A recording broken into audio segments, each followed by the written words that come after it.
deuses. Tá claro? Deu para compreender? Uma confusão. Então ele foi denunciado por Santo Dionísio de Alexandria, como herege. Deu uma briga danada, porque o homem tinha dinheiro. O Papa estava em Roma. Então, para escrever uma carta, para denunciar, levava tempo. Levava meses para chegar. Tá certo? Uma confusão grande. Foi reunido um concílio, tá certo, em Antioquia, e o Paulo Samosata compareceu e negou tudo. Como fala na Gíria, eu nego tudo. Eu não falei nada disso. Tá certo? Depois acabou admitindo que tinha dito, mas estava arrependido.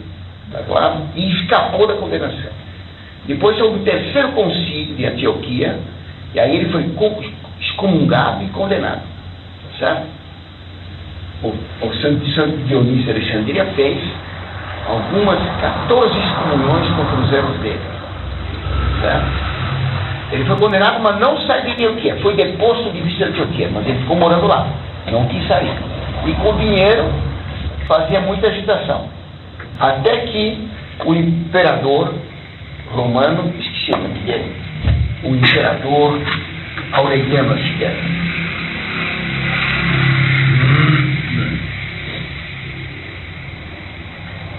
Aquele que condenou ele com os comunhões foi Santo Gregório de Taumaturgo.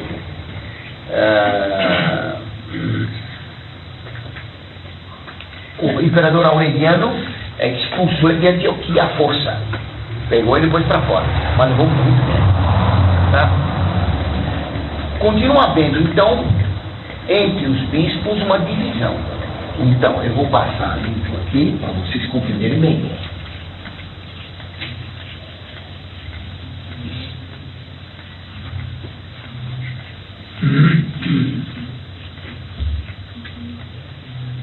Então, sempre na igreja houve lutas desse tipo. Né? Então, de um lado, vocês têm que saber, contra 3 pessoas. Em Deus, uma só pessoa. Uma só pessoa. Com 3 nomes diferentes.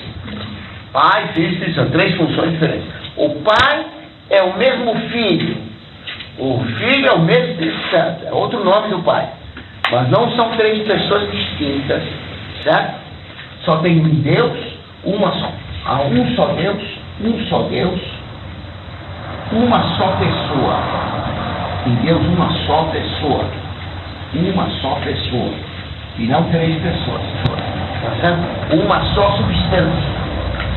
Uma só substância. É claro que isto, se o Pai é o Filho não se encarnou. Certo? A pessoa de Jesus é um puro homem. Não tem nada a ver com o Pai. Claro? Por isso ele diz no Evangelho que eu sou menos que o Pai. Dizia o Saber. O Paulo Samosata vai fazer o contrário. Paulo Samosata, bispo de Antioquia. Há 3 pessoas em Deus. Certo? Mas cada pessoa tem uma substância diferente. São 3 deuses. Tá certo?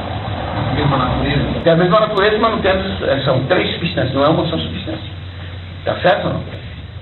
Para equilibrar, dizer que tem um só Deus com uma só substância, com 3 pessoas distintas, isso vai dar uma briga de muitos séculos. Vai começar, então, no ano 260, vai terminar lá pelo ano 600 e tanto. O maometismo, que vai aparecer em 620, mais ou menos, vai dizer a mesma coisa. Que Jesus era um homem, mas não era Deus. Claro? De novo, uma posição judaica. Está claro? Deu para entender? Muito bem. Eu pensei que era mais tempo explicando tudo isso aqui. Hoje foi mais rápido. Tudo bem? Compreenderam a confusão? Então daqui vai nascer um monte de problemas. Quando vai se provar que o filho é uma pessoa diferente do pai, igual ao pai, mas distinta do pai, diferente não. igual ao Pai, mas com a mesma substância, mas distinta. O Espírito Santo é uma terceira pessoa, com a mesma substância, é claro ou não? Vai ser difícil chegar até lá. Quando provar isso, vai dizer, muito bem, então o Filho é Deus, mas Jesus Cristo não. Jesus Cristo não é Deus. Jesus Cristo é um homem sobre o qual baixou a divindade no batismo, depois foi embora no meio do Calvário. Claro? Então Cristo é um puro homem e não Deus. Então prova que Jesus é Deus e homem. Então vou dizer, Nossa Senhora é mãe de Jesus, mas não é mãe de Deus. Porque Nossa Senhora só gerou quem? O corpo. Claro, então não é mãe de Deus. Quem falou isso foi Nestório, arcebispo de Constantinopla. Isso é uma bobagem. Minha mãe, que hoje é aniversário dela, minha mãe é mãe de Orlando. Mas ela só gerou meu corpo. A minha alma foi Deus, entende? Então não posso dizer para ela, minha mãe é mãe do meu corpo. É mãe de Orlando. Orlando é tudo. Não sei se entendeu. Assim, Nossa Senhora é mãe de Jesus enquanto homem e de Jesus enquanto Deus, porque é mãe da pessoa de Cristo.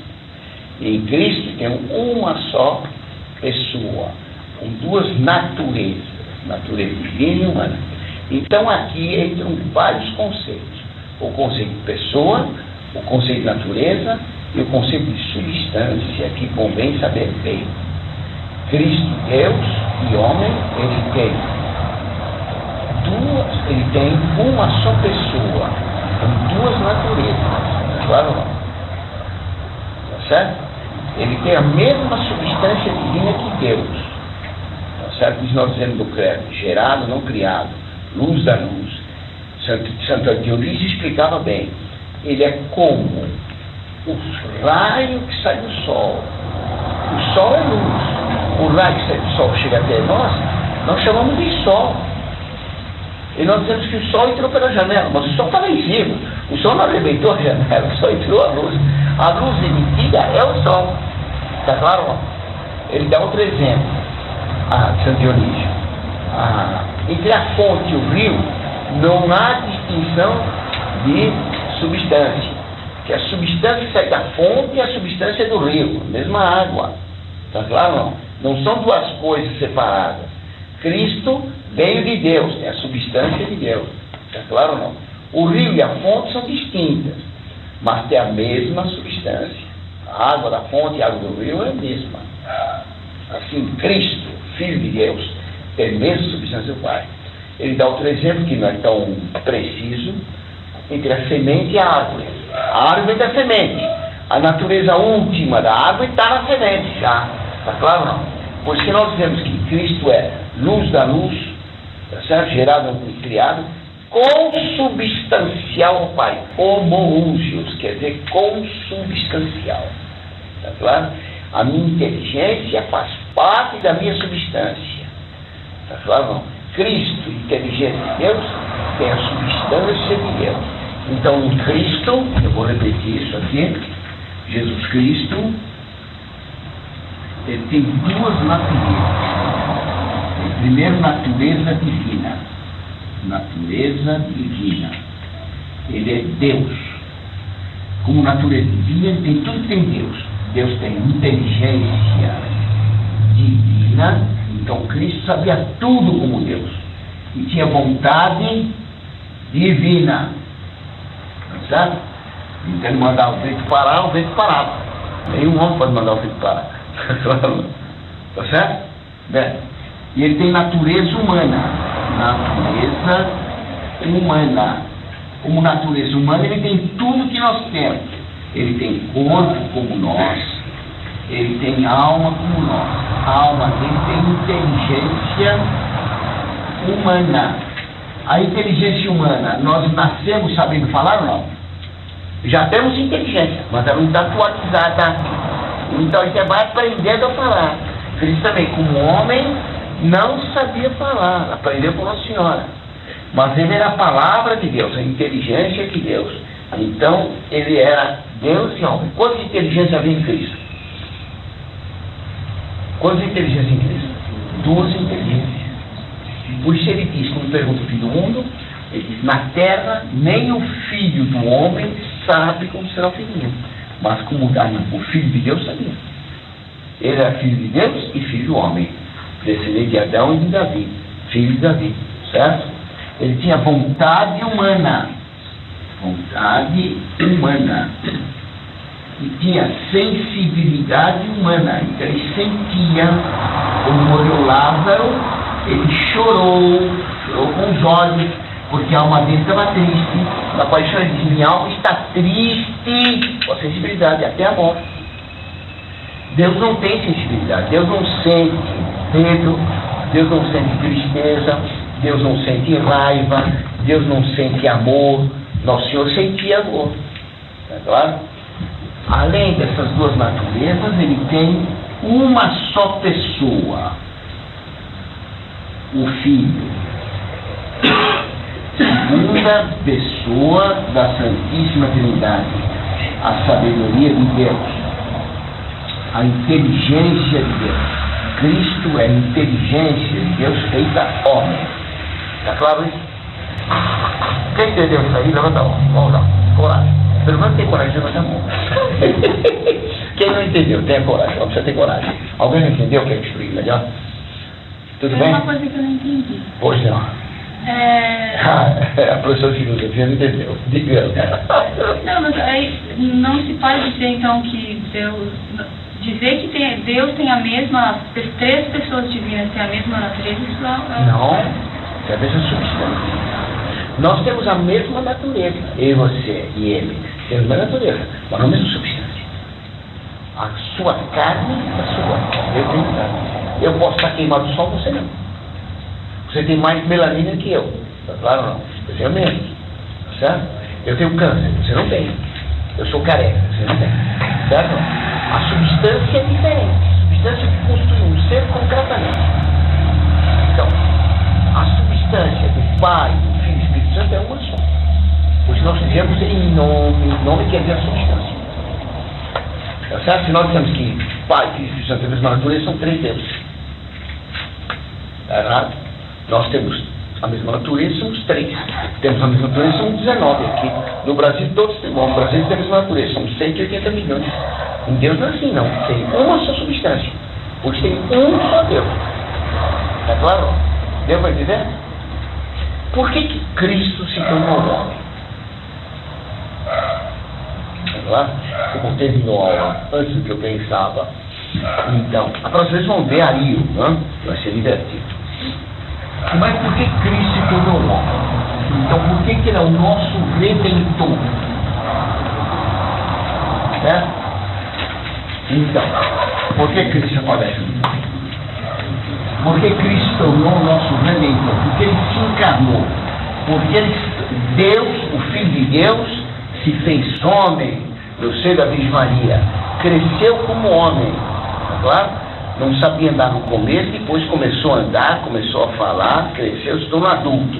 Por isso, quando ele ia no templo com 12 anos, como homem, ele perguntava para os rabinos. Como Deus dava respostas espetaculares que eles não sabiam. Como homem, ele não sabia mexer as pernas no presépio. Como Deus, ele mexia as estrelas. Certo? Como homem, nasceu de uma mulher. Como Deus, nasceu de uma virgem. Claro? Como homem, na barca, ele dormia. Como Deus mandou parar a tempestade. Tá certo? Então, nele tem sempre essas duas coisas. Como homem, ele diz, eu tenho sede. Claro? Como Deus, ele não podia morrer. Ele era a vida. Ele disse, eu sou a verdade, o caminho, não podia morrer. Então ele diz, ninguém pode me tirar a vida. Por isso, no Calvário, ninguém tirou a vida dele. Está dito que ele entregou o Espírito. Quando ele quis. Porque como é que morreu Deus? Isso é um mistério. Mistérios são coisas que estão acima da nossa inteligência.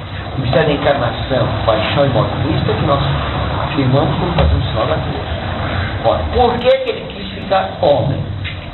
Tá certo? Como é que ele decidiu isso e por que nasceu naquele tempo? Porque não nasceu hoje. Tá claro? Tudo bem? Então, ele quis nascer homem para nos salvar. Nos salvar de quê? Adão tinha ofendido a Deus gravemente, certo? O pecado de Adão foi um pecado enorme. Pelo site lá onde trabalhou, o pecado de Adão. Não foi só pegar uma fruta e comer. Ele pegou a fruta e comeu, porque o diabo disse, se comer essa fruta, você fica Deus. Então ele fez um feitiço. Assim como a feiticeira pega um boneco, transpassa com uma faca ou uma agulha e mata um prego à distância, quando ela transpassa o boneco com agulha, é um sinal para o diabo matar Zé a 500 quilômetros. Claro ou não? Isso acontece. Deus permite que acontece. Tá certo? Isso acontece. O Antônio Carlos Magalhães disse que o filho dele morreu assim, né? Sabia? É. Mas não duvida. Nada de feitiço. Já fizeram feitiço e mataram ele. Aquele filme de voodoo, né? Voodoo era macumba. É macumba, que também tem. Então, Adão, a feiticeira, enfia o espeto numa faca, uma agulha no boneco, como sinal para o diabo, mata fulano. E o diabo vai lá e mata. Isso que é feitiçaria. A feiticeira sobe numa vassoura e pede para o diabo, como sinal que ela subiu na vassoura, que transporte ela daqui para uma reunião com feiticeiros em Uganda. E ela vai lá, ela fica na cama dela, deitada, mas ela vai para Uganda e quando ela de manhã acorda, ela conta tudo o que aconteceu em Uganda. Professor, mas qual é a diferença, por exemplo, quando o contou de Simão Mago, né? Quando tem aquela passagem lá que ele estava flutuando e Pedro viu, e estavam acreditando mais nele, mas na verdade era um demônio. Pedro rezou e ele fez a pensar. Ele caiu, quebrou a perna e morreu de uma cangrena, mas não morreu do povo, né? Se espatifou no chão. Mas não morreu na hora. Que nem o avião da TAM, não sei. Eu sabia que ele espatifado e tinha morrido mesmo. Mas qual é a diferença dessa intervenção do diabo? O diabo. E Deus então intervém, destrói a ação do diabo. Não, mas ele tem todo esse poder então de matar. O diabo tem, se Deus permite. Eu quero dizer assim, no caso do Simão, não foi o diabo não matou ele, o diabo estava enganando. O diabo levantou ele, levava ele no mar. E São Pedro interveio, rezou, e Deus interveio, ele impediu o diabo de segurar o Simão lá em cima, e ele despencou o final da terra. Tem muita mágica que está mais para dar um pouco exagerado. Assim. Como é que é? Assim, mágico. Mágico, tem mágico vigia que faz monstros. Não, mas tem algumas coisas assim que é muito mirabolante. Assim. Uma coisa, quando é uma coisa que não é natural, então é diabólico. A magia, você tem um truque, faz um truque com as mãos, né? Ilusão, só engano. Tem umas coisas que são agora, se faz uma coisa, quando voa, não é ilusão. Não é truque. Não tem nada em cima, não tem nada embaixo, uma coisa assim, é meio estranha. Mas o diabo pode entrar nisso. Muito bem. Então, Adão, quando comeu a fruta, aquele foi um feitiço, deu um sinal para o diabo. Me faz Deus, eu te aceito. E Deus me enganou. O diabo disse que Deus mentiu, se meus filhos morrereis, é mentira. Então, Adão acreditou no diabo e julgou que Deus tinha mentido. Então ele blasfemou contra Deus. Ele fez um feitiço, como a fruta, como sinal, me transforma em Deus. Certo? Então o pecado de Adão também foi de magia, de satanismo. Então foi um pecado muito grande. Adão era a fonte do rio da humanidade. Quando ele envenenou a fonte, toda a humanidade vai ficar envenenada. Está claro ou não? Que tamanho tem o pecado de Adão? Certo? O tamanho do pecado depende do tamanho da pessoa ofendida. Se eu dou um tapa num bebê, o que vai acontecer com o bebê? Dá um tapa na cara do bebê. O bebê tem 3 dias. Dá um tapa na cara dele. O que ele vai fazer? Vai chorar. Chorar. Ele vai ficar ofendido. Ele vai ficar... Eu vou me vingar. Não falo mais com ele. Ele só sente a dor. Certo ou não? Ele não compreende a ofensa. Então, a culpa é só uma violência material. Eu dou um tapa no vigia. Perigo. A tapa nele é mais grave. Porque ele entende a ofensa. Ele não vai chorar pela dor do rosto. Nem pensa nisso. Quando a pessoa está fazendo lado, ele vai dar um tapa na cara. Mas o vigia é grande. Então, não vou dar um tapa nele. Vou dar um tapa na Amanda, que é mulher. Mas a Amanda estudou karatê. Então vou dar um tapa numa velha. Essa velha é minha mãe. Piorou o tapa, não piorou? O mesmo tapa no bebê, no Vigil, na Amanda, no Mabel, na minha mãe, vai aumentando a culpa. A culpa cresce conforme a pessoa fez isso. Certo? Toda a culpa cresce conforme a pessoa fez isso. Quando Adão ofendeu a Deus, infinito, que culpa tinha Adão? Uma culpa infinita. Então a culpa cresce,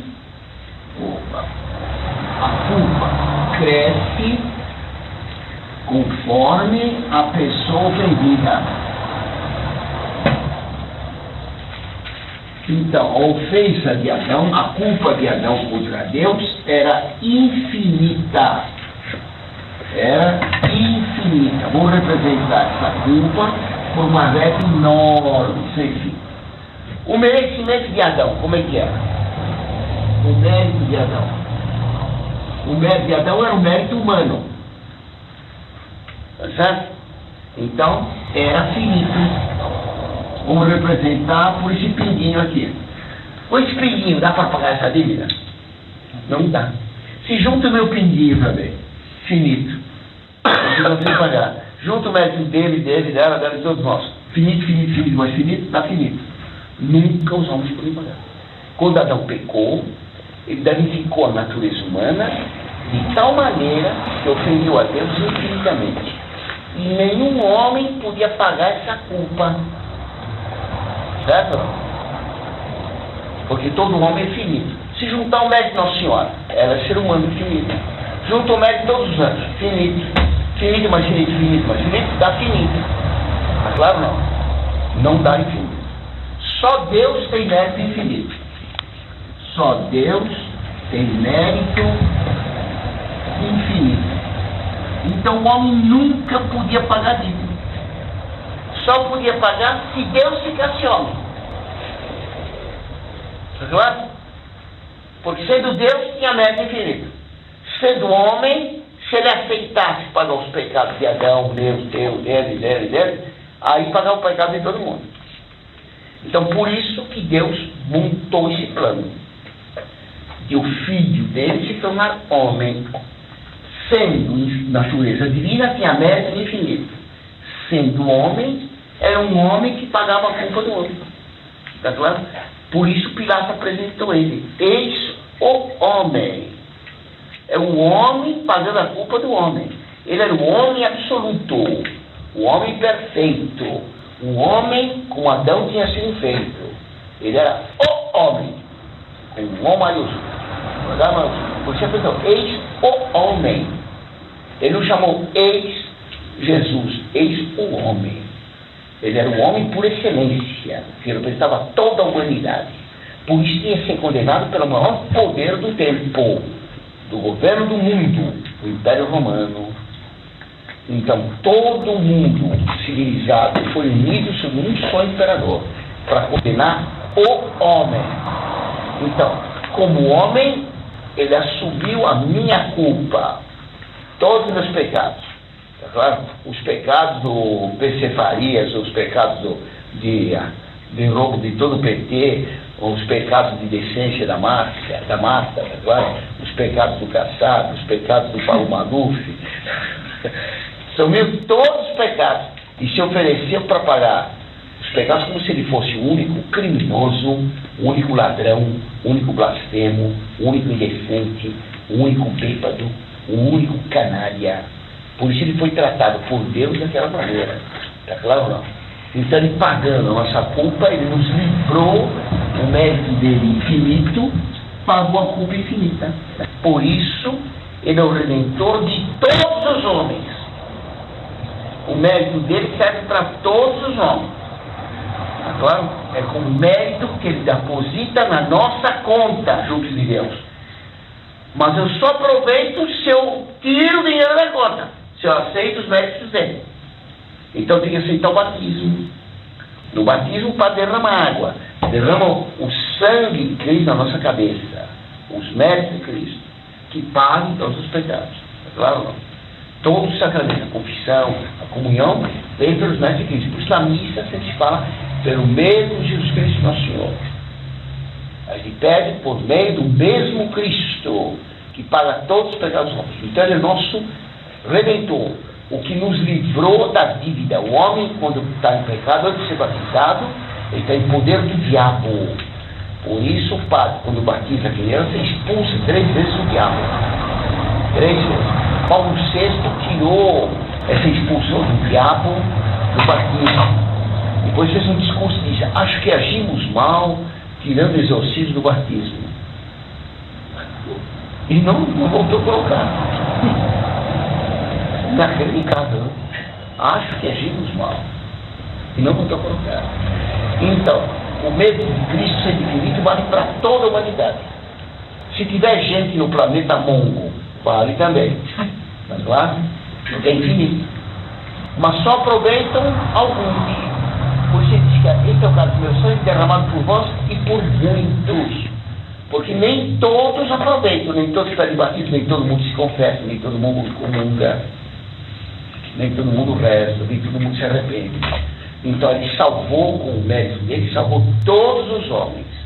Mas só aproveita a salvação aqueles que querem. Ele fez um barco, que é a igreja, para todo mundo se salvar. Pode entrar quem quiser. Tem alguns que pulam fora e não entram nesse barco. Então se afoga. Então, ele fez um barco para salvar todos, mas só salvam os que querem ficar na igreja. Então salvam muitos. Agora, sábado, termina o prazo para os bispos do Brasil mudarem o texto da missa.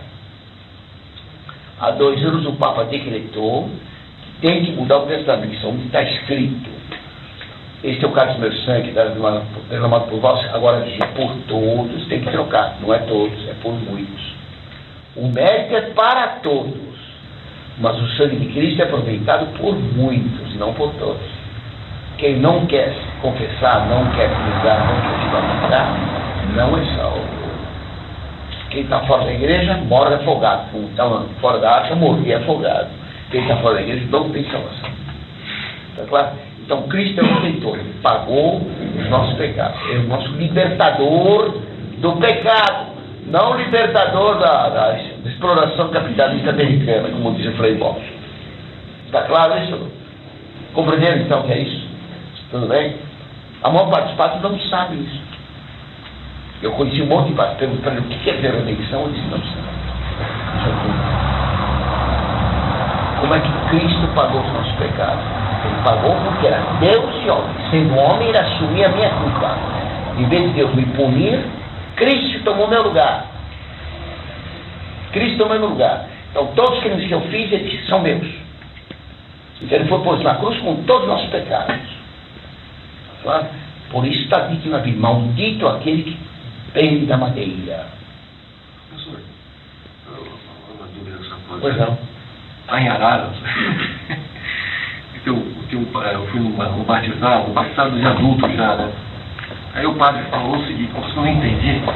Falou assim que quem era batizado, tinha uma pessoa lá que era evangélico, mas tinha se tornado católico. E ele tinha se batizado na igreja evangélica. Então ele falou que aquele... não sei qual que é a igreja. É importante saber. Então ele falou que aquele batismo valia. Não, depende. Só vale o batismo nas igrejas protestantes que batizam no Pai, do Filho e do Espírito Santo, querendo perdoar o pecado original. Se não quer perdoar o pecado original, o batismo não vale. 2 alunos meus tiveram filhos aí e levaram para batizar na igreja Melquita, faz muitos anos atrás. Então foi batizado, eu estava na Europa. Quando eu voltei, disseram que o padre disse que na hora do batismo lá, que o batismo não perdoa o pecado original, coisa nenhuma, disse que isso é invenção. Então eu falei que aquilo não foi o batismo não valeu. Então o Alberto, eu não lembro quem é o filho do Alberto. Quem é o Fran, né? Então o Alberto telefonou para a Cúria aqui em São Paulo, naquele tempo o bispo era Dom Marcos, comunista. Então, consultaram lá a Cúria, consultaram Dom Marcos mandou fazer uma cilada para o padre lá da Melquita, para verificar se era verdade a denúncia do Alberto. Então o padre da Cúria telefonou para o padre lá da Melquita, começou a conversar, disse daquilo, telefonou várias vezes. Então um dia começou a falar do batismo. Então falou: o que é que o senhor acha? O batismo perdeu o pecado original? O padre da Melquita: que ele tem mais pecado original? Era verdade. Então Dom Marcos disse: o batismo não foi válido, mandou batizar de novo. Então uma seita protestante que nega o pecado original de Adão que nega que tem que se batizar em nome do Pai, do Espírito Santo em nome de Jesus Cristo, o batismo não vale. Então, toda seita que nega que tenha Pai, Filho e Espírito Santo, o batismo não vale. Toda seita que nega o pecado original não vale. Então, precisa ser batizado de novo. Quando há dúvida se o batismo foi feito correto ou não, então o padre batiza sob condição. Então, um padre católico que batiza errado, certo? Então, se a pessoa sabe, tem certeza que foi errado, precisa de novo falar com o bispo, então o bispo manda batizar. Então o padre diz, fulano e tal, se não fosse batizado, eu te batizo no Pai e no Espírito Santo. Somos batizos sob condição. Quando há dúvida se o padre batizou ou não, pois não. Se a pessoa não sabe? Se a pessoa não sabe, tem um problema. Tem um problema. Mas a pessoa deve saber. Claro, todo mundo sabe que foi batizado. Sabe que agora que eu entendi que um dos símbolos de Cristo é a serpente. Que o senhor É a serpente, é. Por isso, quer dizer, a serpente enquanto redentor. Enquanto o redentor que chama os nossos pecados. Por isso, a serpente de bronze no deserto. Quem olhava para a serpente de bronze era curado. Quem olha para Jesus arrependido é perdoado os pecados. A serpente continua sendo mal. Isso, repete o pecado. Claro? Então, esse símbolo é assim. Eu queria explicar uma coisa para vocês, que me deu ideia outro dia. A Ivone tem no quarto dela, no nosso quarto, tem uma fotografia do Santo Curadar rezando. Mas tem uma foto só das mãos deles. Conhece o quadro? É muito bonito. São mãos de um velho, esquelético, ele está com as mãos assim, rezando. Certo? Então eu estou perguntando o que significa as mãos assim. Que agora as mãos esses padres não entendem nada. Por que nós rezamos com as mãos assim? Alguns rezam assim, mas é menos bom. Assim que é bom. Por quê? Porque nosso Senhor disse, sem mim nada podeis fazer. Então, vamos supor, eu estou com câncer e eu quero ficar vivo. Então eu suplico a Deus que me cure.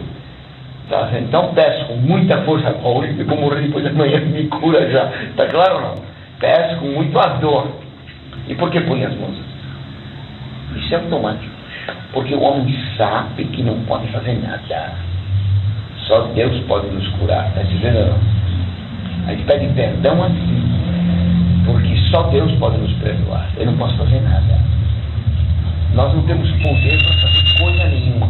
Eu queria ensinar muito vocês. Mas eu não tenho poder de fazer isso. Claro? Veio um ateu aqui. Eu quero convertê-lo. Eu não tenho poder de converter ninguém. Só Deus tem esse poder. Então, as minhas mãos não podem fazer nada. Quando põe os dedos assim, nós travamos o meio que Deus deu para fazer algo. Eu rezo assim para dizer, meu Deus, eu reconheço que não posso fazer nada. Estou com as mãos amarradas, está entendendo? Pela minha própria natureza. Assim como um prisioneiro tem, como chama aquilo? Algemas. Eu tenho as algemas da natureza. Minhas mãos fazem o que eu quero. Escovo os dentes, grau sapato. Eu não fiz isso, eu não me engano. Então, minhas mãos que fazem as coisas, minha natureza é incapaz de fazer o bem que eu preciso. Só a misericórdia de Deus pode fazer tudo se estiver assim, e não com as mãos livres, batendo o palmo e se acolejando. Não sei se entenderam. Que absurdo. E de joelhos. Porque está dito no Evangelho de São João, quando Cristo foi rezar no horto, ele ficou de joelhos, como um homem pedindo ajuda ao Pai. Deus. Ele era Deus, mas era homem. Está claro ou não? E a alma dele estava, a alma humana estava triste até a morte. E ele suava sangue de medo. Ele tinha medo, ele sabia, como Deus, o que ia acontecer. Tinha tanto medo que suou sangue, de pavor. Então Cristo tinha medo? Tinha. Mas ele é o exemplo do herói. Porque o que é o homem corajoso? Não é o homem que não tem medo. Corajoso é o homem que vence o medo. Claro não? Todo homem tem medo. Tem coragem aquele que vence o medo. Há um exemplo na guerra que eu gosto muito, de um aviador alemão chamado Então ele comandava uma esquadrilha de aviões, e os americanos lá tinham um mini metralhadora retirando nele. Então ele fez um sinal lá para os aviões dele, eram 4 sempre. Então ele sacudiu a asa, então mergulhou. O avião estava muito alto, então as balas não alcançavam o avião. Certo? As balas chegavam a 4 mil metros, o avião estava a 7 mil, não alcançava. Mas para destruir o metralhador ele tem que mergulhar em cima daquele mini metralhador. O mini metralhador tem um chuveirinho para cima. Não. Todas as balas vão com um chuveiro, uma violência enorme. Então ele tem que mergulhar no chuveirinho de balas, chegar a 50 metros e metralhar o pessoal lá embaixo. Tá claro não? Então ele mergulhou. Quando ele mergulhou, olhou para trás e os 3 outros, ó, com o chuveirinho, saíram tudo para longe. Tá claro? Quando se tirou no esguicho de balas. Então o Rüder gritava para os outros pelo rádio: seus cretinos, eles também estão com medo. Porque quem estava atirando estava com medo, agora chega a bala dela de cima, tá claro ou não? Então quem é o corajoso? O que vence o medo. Tá claro ou não? Cristo tinha medo, como qualquer ser humano, mas ele queria, com a vontade humana, vencer o medo, e venceu com a ajuda de Deus. Era Deus e homem. Como é que foi isso? A gente não entende, porque é um mistério. Mas Cristo era Deus e homem, certo ou não? Por isso eu disse que ninguém podia tirar a vida dele, era a vida. E por isso não conseguiu matar. Daí aquele crueldade tremenda, ele não morria. Até que ele entregou o espírito. Pai, em tuas mãos entrego o meu espírito. Então entregou a alma. Ele entregou, não tiraram. Não sei se entendeu que diferença. Tá certo? Ele entregou, não tiraram. Adão tirou o fruto da árvore. Cristo e Rafa deram o fruto do ventre de Maria para pagar os nossos pecados. Está claro isso? Mas foi entregue. Certo? Judas entregou Cristo.